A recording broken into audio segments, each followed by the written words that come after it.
Tax to the max, and the water's gone dry. While Gavin saves milk and waves his forest goodbye. Immigrants pour in, the homeless take root. But damn, his hair looks sharp in his tailored suit. Well, the time has come to start shifting our focus away from Sleepy Joe and start looking at some of these other left-wing nut jobs a bit closer. And I can't think of a better place to start than right here with this goofball. Seeing that old Gavin is the Democrats' golden boy for 2028, and his lack of leadership with these wildfires has been under great scrutiny, I decided to watch his Meet the Press interview this morning very closely. What I found was pretty surprising. Sure, he had a few gaffes and has some of the strangest hand gestures, but the amount of lies and avoidance of questions was mind-blowing. Hit that like button to get this new series off to a good start for us, and now let's get on with the show. 6 different wildfires raging right now. Do you have the resources to combat all these fires at this hour? Yeah, we got 14,000 people working the line right now. We doubled the National Guard. We have 1,680 out there helping on the logistics side. I was just with folks from Mexico, 73 folks. Wow, 73 Mexican firefighters. Seems like they probably could have sent a couple thousand based off of how many of their people you're taking care of. Then he had a couple Joe Biden moments. So we've got the resources, but we have more important. It's this, we have the winds. What did he say? So we've got the resources, but we have more important. It's this, we have the winds.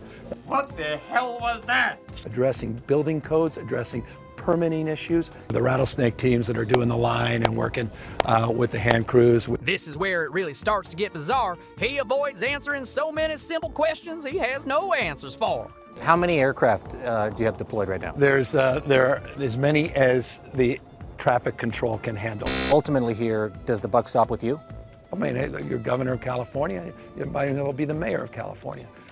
We're all in this together. We're all better off, we're all better off, we're all better off, and we're working together to take care of people.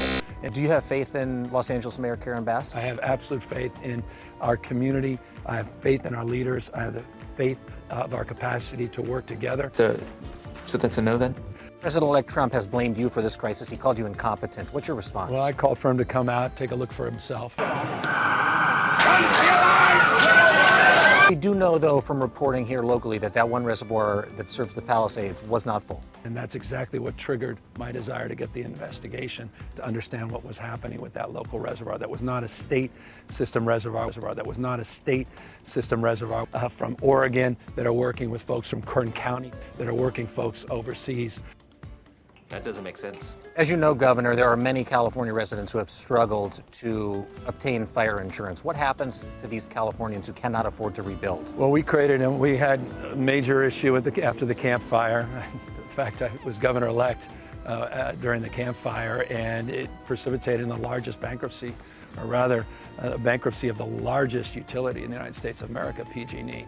And we will determine what to do after we understand the magnitude of those claims. Some of these Californians in homes that burnt like this were thrown off of their policies, their fire policies, before this fire season. What do you say to those Californians? No, it breaks your heart. I mean, this is an issue, and by the way, persists in California because of the acuity of the new realities. Hot's getting hotter, dry's getting drier, wet's getting wetter, these atmospheric rivers, all the flooding that we've experienced. It also raises questions about whether or not taxpayer dollars should be used to put people back in these highly vulnerable areas like the one we're standing in right now. Should they? Well, I to the extent look, the issue here, and particularly in Altadena, some of these homes were built in the 20s and 30s and 40s. There were several more questions that I cut for time, but I can assure you, he didn't give a straight answer to any of them. Can you believe this guy?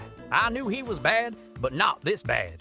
I have a feeling the mass exodus from California will be increasing once again. Prayers to all who are out there dealing with this insane leadership. And we will make America great again. God bless you and good night.